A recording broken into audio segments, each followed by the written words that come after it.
Hai, ketemu lagi dengan channel chemistry kita. Kali ini saya akan menjelaskan mengenai pembahasan soal asli UTBK Kimia tahun 2022. Ada 20 soal di sini dan bagi yang menginginkan soalnya bisa kalian download di link yang ada di kolom deskripsi.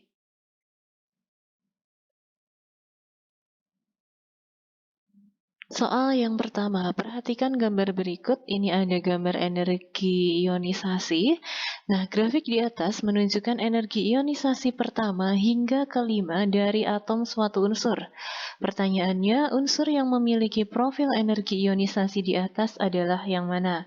Nah, kalau ada grafik energi ionisasi seperti ini, maka kita tinggal mencari yang selisih atau peningkatannya terbesar. Nah, jadi ini kalau kita lihat, ini energi ionisasi pertama, kemudian meningkat kedua, peningkatannya sekian, kemudian dari energi ionisasi kedua meningkat lagi ke energi ionisasi yang ketiga, kemudian dari energi ionisasi 3 ke energi ionisasi yang keempat, ini peningkatannya paling tinggi.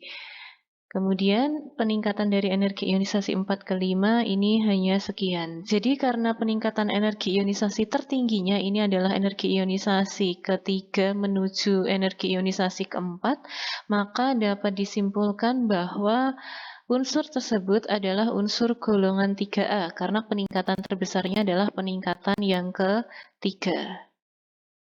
Nah, kita tinggal mencari dari pilihan A sampai pilihan E yang merupakan unsur golongan 3A. Nah, kita tinggal konfigurasikan saja. 11Na kalau dikonfigurasikan 281. Artinya karena elektron terakhirnya adalah 1, maka dia golongan 1A. Kemudian 12Mg 282 karena elektron valensi atau elektron di kulit terakhirnya 2.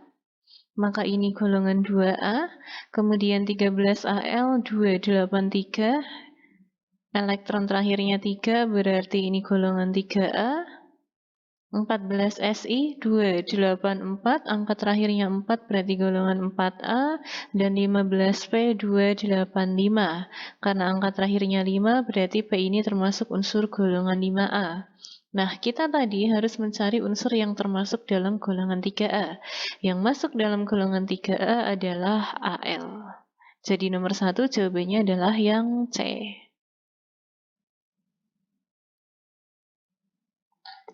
Nomor 2, gas klor bereaksi dengan air membentuk asam klorida dan asam hipoklorit sesuai dengan persamaan reaksi berikut. Jika 0,1 mol gas klor dialirkan ke dalam 500 ml air tanpa terjadi perubahan volume, maka konsentrasi HClO yang terbentuk adalah berapa? Oke, ini adalah persamaan reaksinya. Tadi dikatakan bahwa gas klor atau dalam hal ini adalah Cl2, nilai molnya yaitu 0,1.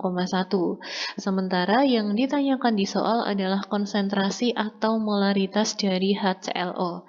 Nah, untuk mencari konsentrasi atau molaritas dari HClO, kita harus mencari nilai mol HClO terlebih dahulu menggunakan perbandingan koefisien. Jadi mol HClO ini akan sama dengan koefisien HClO per koefisien Cl2 dikali mol Cl2. Koefisien HClO-nya di sini 1, kemudian koefisien Cl2-nya di sini juga 1, nilai molnya tadi adalah 0,1. Sehingga hasilnya adalah 0,1 mol. Untuk mencari konsentrasi atau molaritas, ini rumusnya adalah mol dibagi volume dalam satuan liter. Di sini volumenya masih dalam mili ya, 500 mili itu nanti akan sama dengan 0,5 liter. Sehingga molnya tadi 0,1, volumenya 0,5 liter, kalau dihitung hasilnya adalah 0,2 molar. Sehingga nomor 2 jawabannya adalah pilihan yang D. Nomor 3, pembakaran 4,4 gram senyawa karbon menghasilkan 0,2 mol CO2 dan 0,2 mol H2O. Jika massa molar dari C adalah 12 gram per mol, O 16, dan H 1, maka rumus empiris senyawa tersebut adalah yang mana? Oke. Di sini kalau kita lihat dari pilihan jawabannya, senyawa karbonnya mengandung unsur C, H, dan O. Berarti di sini ada C, H, dan O. Saya simbolkan CX, HY, OZ. Kemudian di sini ada kata kunci pembakaran. Ingat kalau suatu senyawa itu dibakar, maka dia ditambah dengan O2. Dan soal mengatakan bahwa hasilnya adalah CO2 dan H2O. Sehingga persamaannya CX-HYOZ ditambah O2 menjadi CO2 plus H2O. Kemudian tadi CO2-nya sudah ada nilai molnya yaitu 0,2 mol dan H2O juga 0,2 mol. Di mana konsep dalam hukum dasar kimia, mol itu akan sama dengan nilai koefisien. Jadi nanti dengan kata lain, di CO2 ini koefisiennya 0,2, kemudian di H2O juga 0,2. Tapi karena koefisien ini harus bilangan bulat, maka agar bulat saya kalikan 2, sehingga akan menjadi CX-HYOZ ditambah O2 menjadi 2 CO2 plus 2 H2O. Nah, untuk mencari rumus empiris dari CX-HYOZ ini, kita tinggal menggunakan konsep penyetaraan reaksi, di mana suatu reaksi yang setara itu jumlah atom yang sebelah kiri harus sama dengan jumlah atom yang sebelah kanan. Nah, C di sebelah kanan, di sini sudah ada 2 dikali 1 berarti 2, maka untuk C di sebelah kiri juga harus 2 ya, yang di sini. Maka ini 2. Kemudian H di sebelah kanan, di sini 2, di sini 2 juga. Kalau kita kali, berarti 2 kali 2 yaitu 4. Maka H di sebelah kiri juga harus 4, maka Y-nya ini adalah 4. Nah, kalau kita lihat dari pilihan jawaban, yang C2H4 ini hanya ada pilihan B, sehingga senyawa karbonnya yaitu C2H4O. Nomor 3 jawabannya adalah pilihan yang B.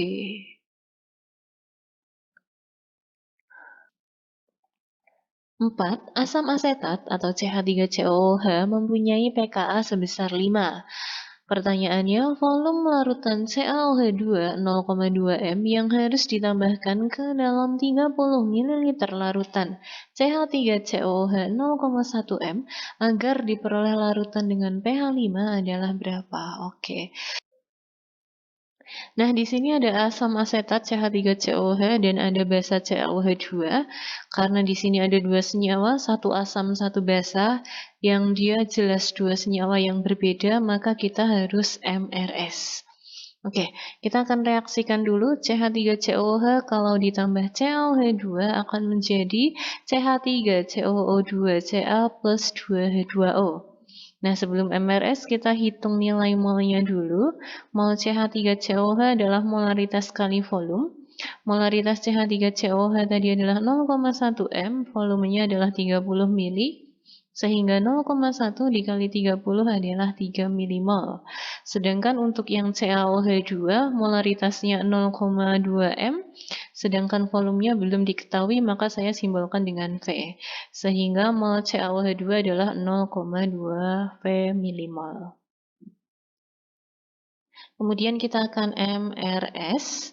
Oke, dalam MRS ingat yang sisi kiri atau reaktan ini simbolnya adalah dikurang, sedangkan yang produk atau yang sisi kanan ini nanti simbolnya ditambah.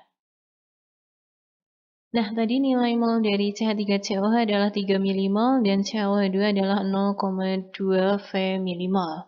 Nah, karena soal sudah menyatakan bahwa dia adalah suatu penyangga atau buffer, konsep dari buffer ini ada sisa yang lemah. Otomatis karena ada sisa yang lemah, yang kuat itu harus habis. Dengan kata lain, di sini yang kuat adalah CaOH2, maka nanti CaOH2-nya harus habis. Agar habis, berarti nilai mol CaOH2 di posisi R adalah 0,2 V. Nah, untuk mencari nilai mol yang lain, kita tinggal menggunakan perbandingan koefisien.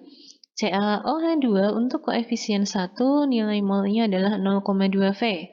CH3COOH, koefisien 1 juga, maka 0,2 V juga. Kalau saya kurangi menjadi 3 min 0,2 V. Kemudian CH3COO2Ca koefisiennya 1, maka 0,2 V juga. Kalau saya jumlah 0,2 V, sedangkan yang H2O karena koefisiennya 2, maka 0,4 V. Kemudian ini konsepnya kita harus membalik. Jadi kan di soal sudah diketahui bahwa pH-nya adalah 5. pH 5 itu kan pH asam, sehingga H plusnya adalah 10 pangkat negatif 5. Kemudian pKa-nya juga diketahui yaitu 5. Nah, ini konsepnya hampir sama dengan pH ya. Kalau dibalik maka menjadi 10 pangkat negatif 5 untuk nilai Ka-nya. Nah, suatu penyangga asam, rumus H plusnya adalah Ka dikali mol asam per mol garam. H plusnya sudah ada 10 pangkat negatif 5, Ka-nya juga sudah ada 10 pangkat negatif 5, mol asam yang kita pakai yang ini 3 dikurangi 0,2 V, kemudian hati-hati untuk mol garamnya di sini kan dia 0,2 V ya, tapi karena di garamnya ini dia ion negatifnya adalah 2 molekul ya, maka ini sebagai pengalinya. Di sini masih kita kalikan 2. Sehingga ini bisa kita coret-coret 10 pangkat negatif 5 dengan 10 pangkat negatif 5. Nah, tinggal 0,2 V dikali 2 yaitu 0,4 V sama dengan 3 dikurangi 0,2 V. Kalau kita pindah ruas 0,2-nya ke sisi kiri menjadi positif nanti, sehingga 0,6 V sama dengan 3, sehingga V sama dengan 3 dibagi 0,6, hasilnya adalah 5. Sehingga nomor 4 jawabannya adalah pilihan yang B.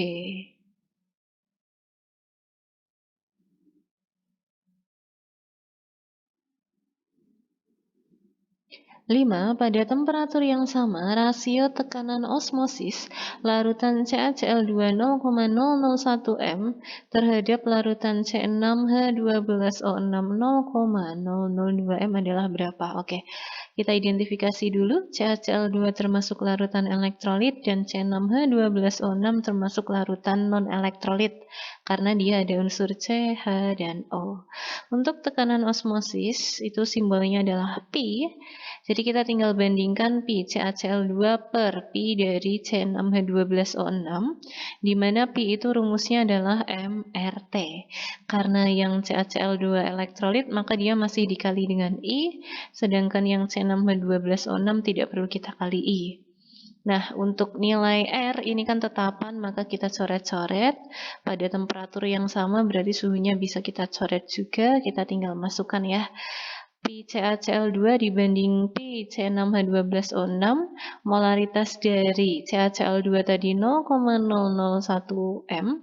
Kemudian jumlah ionnya di sini Ca-nya 1, Cl-nya 2, maka totalnya 3 di sini. Kemudian nilai molaritas dari C6H12O6-nya adalah 0,002. Nah, berarti 0,003 per 0,002 sama saja 3 banding 2. Sehingga nomor 5 jawabannya adalah pilihan yang B. 6. Diberikan data potensial reduksi dari gambar baterai merkuri berikut. Ada 2 persamaan setengah reaksi ya di sini. Kemudian pertanyaannya, berdasarkan data dan gambar di atas, pernyataan yang benar adalah yang mana? A. Zn merupakan katoda. Oke, konsepnya gini. Yang E0-nya kecil, dia akan mengalami oksidasi dan bertindak sebagai anoda. Yang Zn ini kan nilai E0-nya negatif 0,76, sedangkan yang HgO adalah plus 0,10. Karena di sini yang lebih kecil itu adalah yang Zn, maka Zn ini akan bertindak sebagai anoda, sedangkan katodanya adalah HgO. Maka pilihan A, Zn sebagai katoda ini salah. Kemudian B, grafit sebagai anoda ini jelas salah ya. Nanti kalau misal ada grafit atau C ya, di dalam baterai merkuri, ini aslinya di katodanya ada HgO dan ada tambahan karbon. Jadi bisa dimasukkan juga, tapi karbon atau grafitnya pun dia sebagai katoda, bukan anoda. Kemudian pilihan C, elektron mengalir dari grafit ke Zn, pilihan D, arus listrik mengalir dari grafit ke Zn. Oke. Nah, konsepnya dalam suatu sel volta ya, karena batu baterai itu penerapan sel volta, elektron atau arus ini akan mengalir dari anoda ke katoda. Tadi anodanya Zn, katodanya adalah HgO.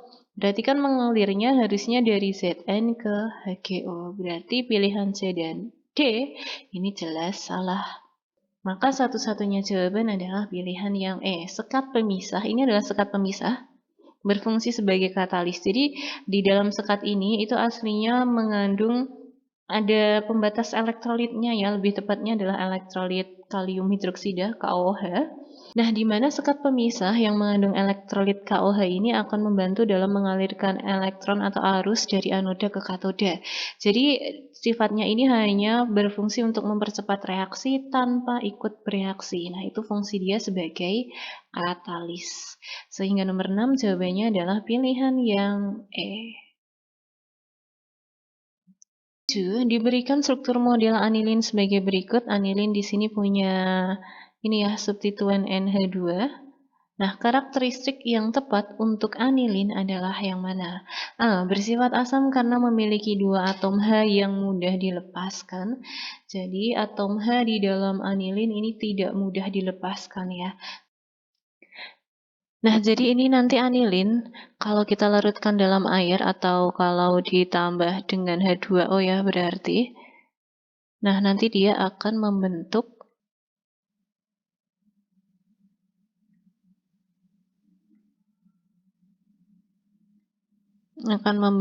substituennya akan menjadi NH. Dia ditambah 1 proton menjadi NH3 plus OH-. Nah, karena di sini ada OH-, maka jelas dia akan bersifat suatu basa, di mana dalam konsep Bronsted-Lowry, basa ini adalah suatu spesi yang menerima proton. Jadi NH2-nya ini akan menerima H+ dari H2O, membentuk NH3+, dan melepaskan ion OH-. Karena dia dapat menerima proton, maka anilin ini bersifat sebagai basa, sehingga nomor 7 jawabannya pilihan yang B. 8. Konfigurasi elektron pada keadaan dasar ion A2- adalah AR, dan atom B adalah Ne 3S2 3P1. Senyawa yang mungkin terbentuk antara atom A dan B adalah yang mana? Oke, di sini ada ion A2-. Min artinya dia cenderung menerima 2 elektron. Berarti jelas ya, untuk si A ini akan menerima 2 elektron. Sedangkan yang B konfigurasinya Ne3S2 3P1. Ini berhenti di sp dengan jumlah elektron di kulit terluarnya adalah 3. Maka dia akan menjadi golongan 3A, di mana golongan 3A ini adalah suatu logam, dan logam akan cenderung melepas elektron sesuai golongannya. Karena dia golongan 3A, maka dia akan melepas 3 elektron.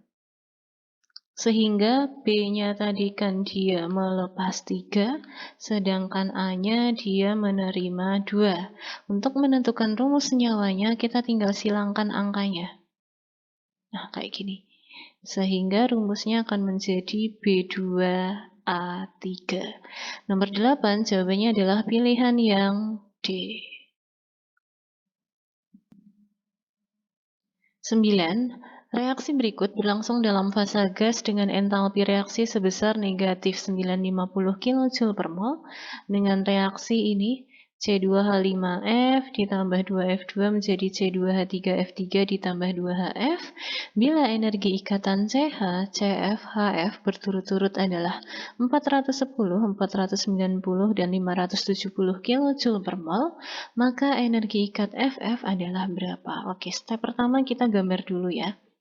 C2H5F, berarti kan C-nya ada 2. C, H-nya ada 5. Kita tulis saja 1, 2, 3, 4, 5. Satunya adalah F. Kemudian ada 2F2, berarti ditambah 2F2 kan artinya FF. Menjadi ini C2H3F3, berarti CC hanya ada 3, F-nya juga ada 3, kemudian ditambah 2HF.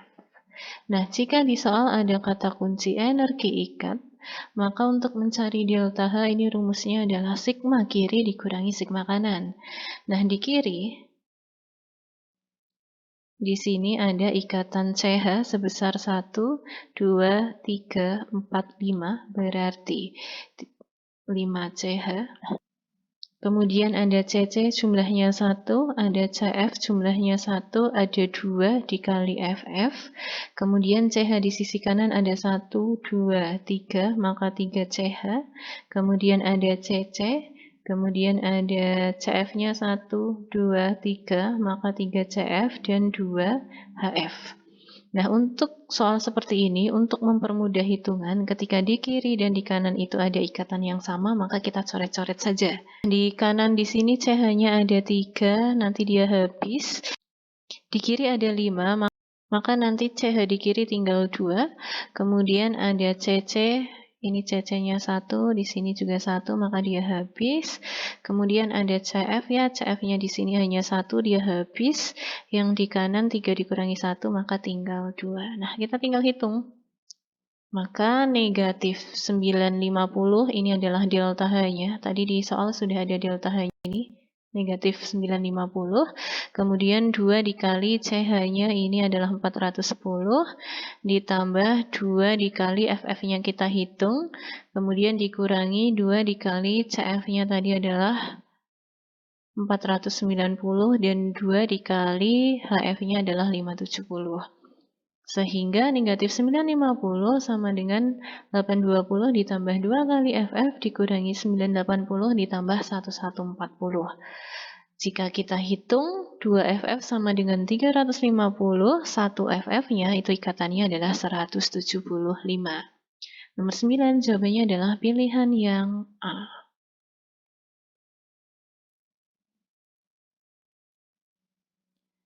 10. Konfigurasi elektron ion M2+, jadi ini konfigurasi ion M2+, adalah 1s2, 2s2, 2p6, 3s2, 3p6, dan 3d6.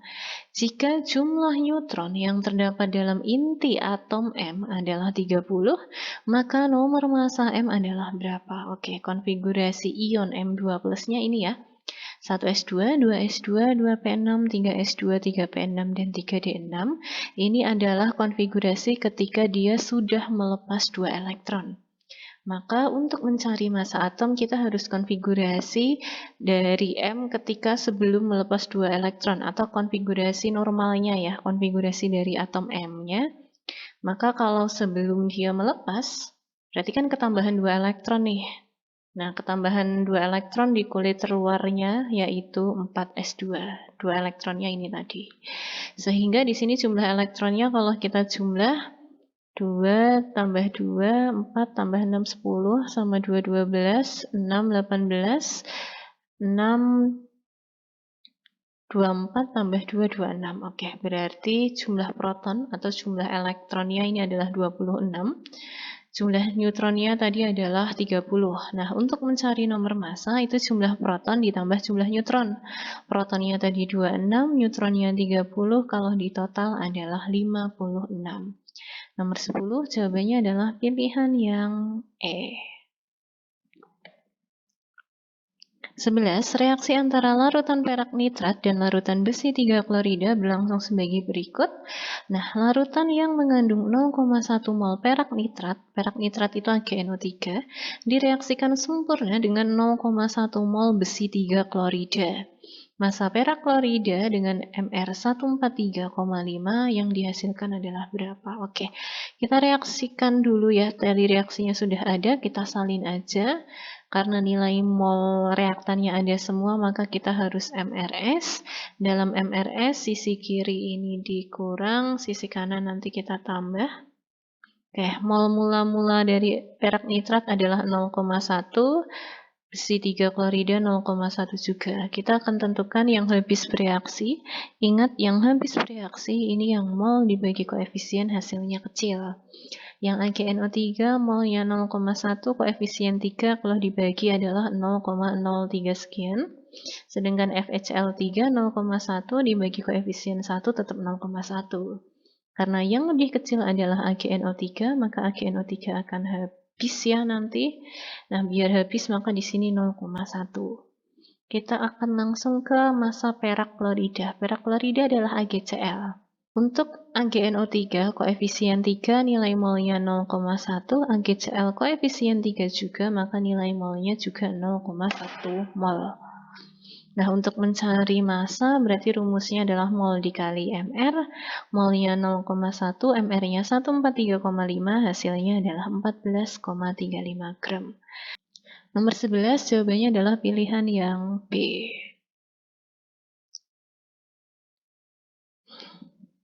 12. Gas klor bereaksi dengan air membentuk asam klorida dan asam hipoklorit menurut persamaan berikut. Jenis reaksinya adalah yang mana? Oke, kita tentukan biloxnya ya. Di H2O karena netral sama dengannya 0. Bilox O itu selalu negatif 2. Bilox H selalu plus 1 karena di sini hanya ada 2. Maka plus 1 kali 2 yaitu plus 2. Cl2 ini dia molekul bebas. Kalau molekul bebas biloxnya selalu 0. HCl ini adalah suatu senyawa netral sama dengannya juga 0. Cl golongan 7A biloxnya negatif 1, H selalu plus 1. Kemudian di HClO karena senyawa netral juga sama dengannya juga 0. H biloxnya selalu plus 1, O selalu negatif 2. Untuk Cl kita cari. Nah, untuk bilox Cl di HClO plus 1 tambah berapa kurangi 2 yang hasilnya 0 yaitu plus 1. Nah, kalau kita lihat di sini bilox yang berubah adalah Cl ke Cl dan Cl ke Cl yang satunya. Nah, di mana yang 0 ke -1 ini dia turun atau reduksi, sedangkan 0 ke plus 1 yaitu naik atau oksidasi. Dengan kata lain, di sini atom Cl-nya dia mengalami oksidasi sekaligus mengalami reduksi. Nah, suatu unsur yang mengalami reduksi sekaligus mengalami oksidasi ini namanya adalah reaksi autoredoks atau disproporsionasi. Sehingga nomor 12 jawabannya adalah pilihan yang E. 13. Suatu elektrokimia disusun dengan elektroda Fe dan Pt seperti gambar berikut. Ini adalah gambarnya, pertanyaannya reaksi yang terjadi di katoda. Ingat, di katoda ini terjadi reduksi, atau dengan kata lain reduksi itu elektronnya ada di kiri panah. Berarti pilihan jawaban yang elektronnya di kiri panah kalau tidak A, C, ya E. Nah, antara A, C, dan E yang mana? Konsep berikutnya, elektron ini akan mengalir dari anoda ke katoda. Kalau kita lihat, ini adalah arah aliran elektronnya. Berarti kan dari anoda ke katoda. Berarti yang ini dia akan bertindak sebagai anoda. Yang di sini dia akan bertindak sebagai katoda. Berarti untuk pilihan C jelas salah, karena kan di sini katodanya di elektroda PT nanti. Karena di pilihan C ini Fe berarti dia bukan. Nah, kemudian antara A dan E mana jawabannya? Nah, elektroda PT ini termasuk ke dalam elektroda inert, artinya dia tidak ikut bereaksi. Maka nanti yang bereaksi adalah ion-ion yang ada di sini. Di sini ada H+, MnO4- dan Mn2+. Semua ion ini harus ikut dalam reaksi. Sehingga karena pilihan E yang ikut bereaksi hanya H+, dia bukan. Nomor 13 jawabannya adalah yang A.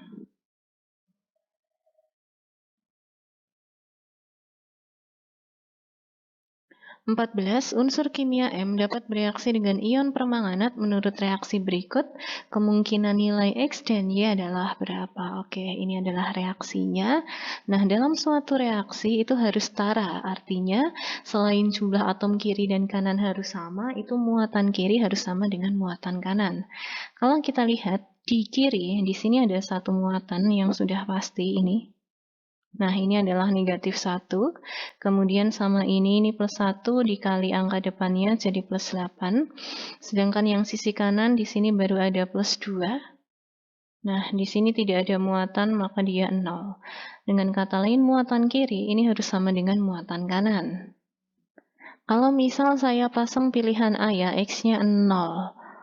Maka kalau 0 itu artinya dia nggak ada muatan, misal 0, gini, berarti kan nanti muatannya ini 0.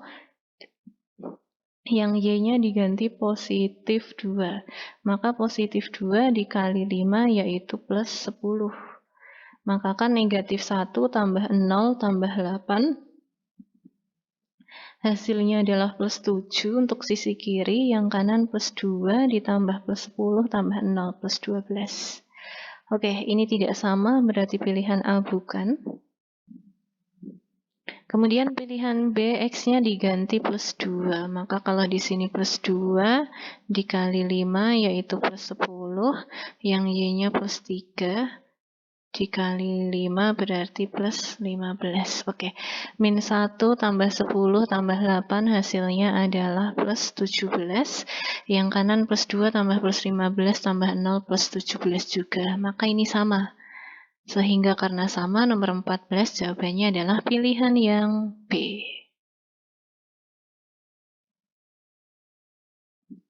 15. Molekul 2,3,4,5 tetrametil 3 heksena mempunyai rumus empiris apa? Oke. Hekse, jumlah C-nya 6. 1, 2, 3, 4, 5, 6. Kemudian misal kita nomor ya, 1, 2, 3, 4, 5, 6. Nah, ini alkena. Alkena itu berarti dia rangkap 2. Rangkap 2. Oke, di nomor 3-nya rangkap 2. Berarti di sini rangkap 2. Kemudian di nomor 2 ada cabang metil. Metil jumlah C-nya 1. Di nomor 3 juga ada metil, C-nya 1. Di nomor 4 metil juga, C-nya 1. Di nomor 5 C-nya juga 1. Oke. Maka kita lengkapi ya. Di sini berarti H3, H3, ini H, di sini tidak ada, di sini H3, H3, yang nomor 4 ini sudah, nomor 5 di sini H, yang bawah H3, di sini H3. Oke. Kalau kita hitung C-nya, di sini ada 1, 2, 3, 4, 5, 6, 7, 8, 9, 10. C-nya ada 10. Hanya ada 3 tambah 1, 4. 4 sama 3, 7. 7 sama 3, 10. 10 sama 3, 13. Sama 3 lagi 16.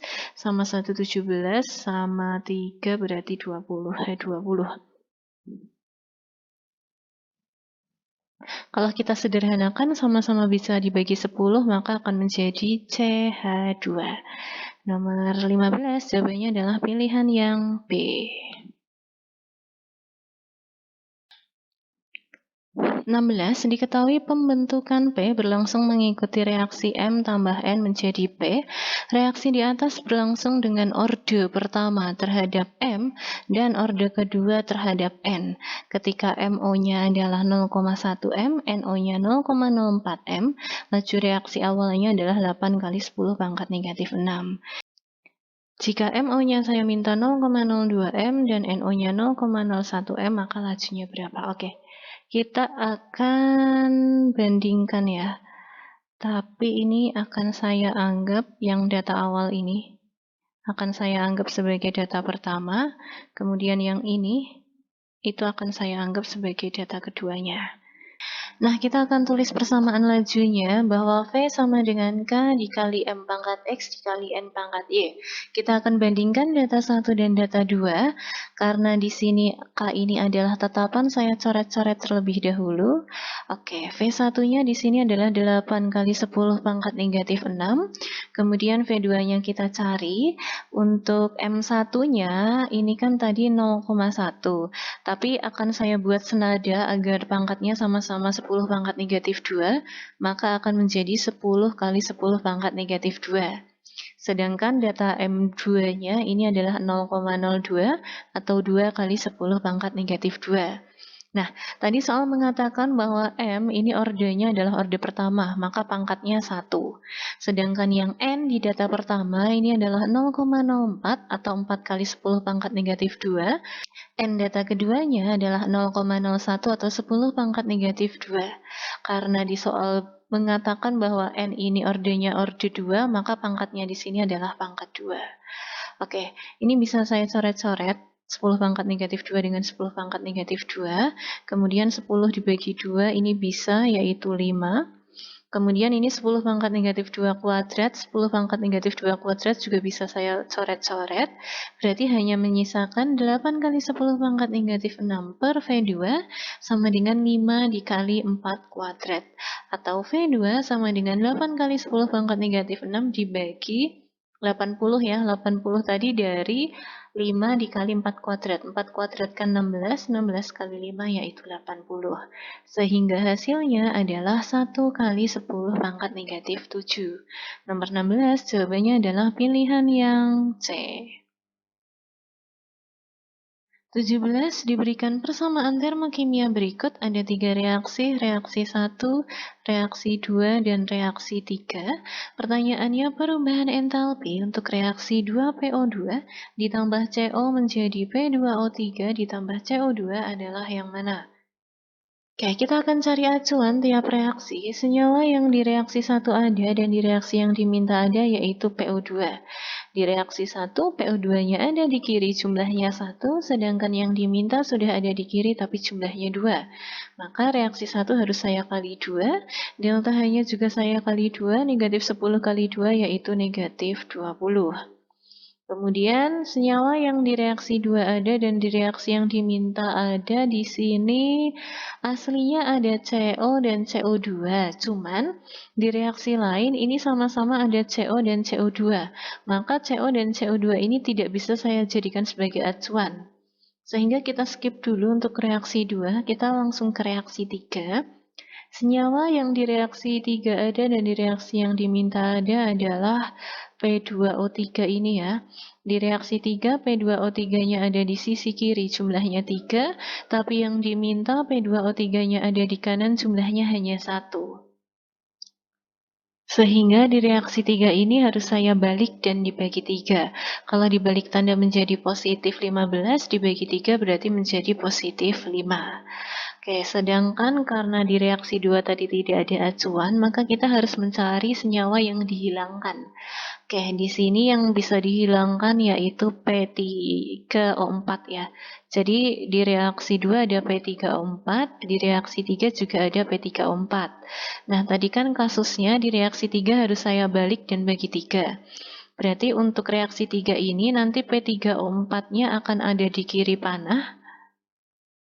Nah, dan dibagi 3 kan berarti menjadi 2/3. Agar P3O4-nya ini hilang, maka di reaksi 2, P3O4 ini letaknya harus berseberangan dari reaksi 3. Karena di reaksi 3, P3O4-nya ada di kiri, maka di reaksi 2, P3O4-nya harus ada di kanan, jumlahnya 2/3. Maka nanti biar menjadi di kanan reaksinya harus saya balik dan biar menjadi 2/3 saya kali 2/3. Berarti kalau dibalik plus 9 ini kalau dibalik menjadi negatif 9 dikali 2/3 akan menjadi negatif 6. Sehingga kalau saya jumlahkan delta H-nya ini akan menjadi negatif 21. Nomor 17 jawabannya adalah pilihan yang D. 18. Pada temperatur tertentu, disosiasi gas N2O4 menjadi NO2 berlangsung dalam wadah tertutup menurut kesetimbangan N2O4 menjadi 2NO2 dengan delta H plus 57,2 kJ. Pertanyaannya, peningkatan temperatur pada sistem kesetimbangan akan menyebabkan efek yang sama dengan apa? Oke, saya tulis reaksinya dulu. Tadi perlakuannya temperaturnya ditingkatkan atau suhu ditingkatkan. Konsepnya, kalau suhu tinggi atau dinaikkan, kesetimbangan akan geser ke arah endoterm, di mana endoterm ini delta H-nya bernilai positif. Karena di soal ini delta H-nya positif, maka dia adalah reaksi endoterm. Jika delta H-nya endoterm, maka zat yang di kanan mengikuti endoterm, yang di kiri sebaliknya, yaitu eksoterm. Karena tadi suhu dinaikkan geser ke endoterm dan endotermnya di sini ada di sisi kanan, maka kesetimbangannya akan geser ke kanan. Maka kita harus mencari dari pilihan A sampai E yang kesetimbangannya geser ke kanan juga. Pilihan A, peningkatan konsentrasi NO2. Jadi kalau konsentrasi dinaikkan, kesetimbangan akan geser dari arah zat itu. Karena di sini yang dinaikkan adalah NO2, maka akan geser dari NO2. Karena NO2-nya ada di kanan, maka dari kanan otomatis geser ke kiri. Berarti otomatis pilihan A salah. Pilihan B, peningkatan tekanan wadah. Pilihan D, peningkatan volume wadah. Di sini yang perlu digarisbawahi wadah. Ingat, dalam konsep pergeseran kesetimbangan, baik tekanan maupun volume yang ditingkatkan atau diturunkan itu adalah tekanan atau volume sistemnya, bukan wadahnya ya. Berarti di sini karena B dan D ini yang ditekankan wadah otomatis salah. Kemudian pilihan C, penambahan katalis. Penambahan katalis ini fungsinya hanya mempercepat tercapainya kesetimbangan, tapi dia tidak mempengaruhi pergeseran kesetimbangan. Sehingga pilihan C juga salah. Satu-satunya jawaban adalah pilihan yang E, tapi kita analisis dulu. Penurunan tekanan parsial N2O4. Konsepnya, kalau tekanan diturunkan, maka dia akan geser ke koefisien yang besar. Untuk N2O4, ini koefisiennya 1, sedangkan NO2 ini koefisiennya 2. Berarti koefisien besar yang 2 ini di sisi kanan, maka ketika tekanan parsial N2O4 diturunkan, dia akan geser ke kanan. Sehingga nomor 18 yang menyebabkan efek yang sama dengan peningkatan temperatur adalah penurunan tekanan parsial. Sehingga nomor 18 jawabannya adalah pilihan yang E. 19. Diberikan struktur selulosa berikut ini. Selulosa adalah polimer alam yang melimpah dan merupakan komponen utama penyusun serat pada tumbuhan. Dengan struktur seperti gambar ini, nah molekul dimer pada selulosa dan ikatan kimia spesifik yang terdapat dalam selulosa adalah yang mana?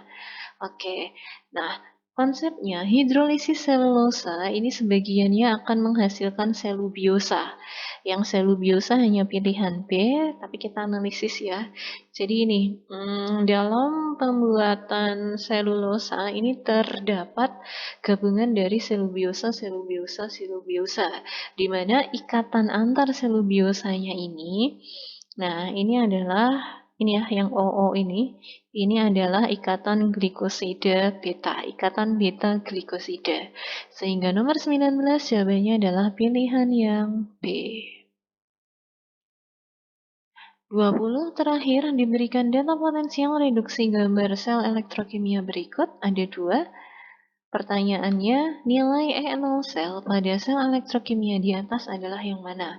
E0 sel atau potensial sel ini rumusnya adalah E reduksi dikurangi E oksidasi, atau mudahnya angka yang besar dikurangi angka yang kecil. Di sini yang besar ini yang ini ya. Berarti kan negatif 0,76 dikurangi negatif 1,66 hasilnya adalah positif 0,90 volt. Sehingga nomor 20 jawabannya adalah pilihan yang E. Oke, cukup sekian untuk pembahasan dari soal asal UTBK Kimia tahun 2022. Jika ada yang mau ditanyakan, silahkan ditanyakan. See you.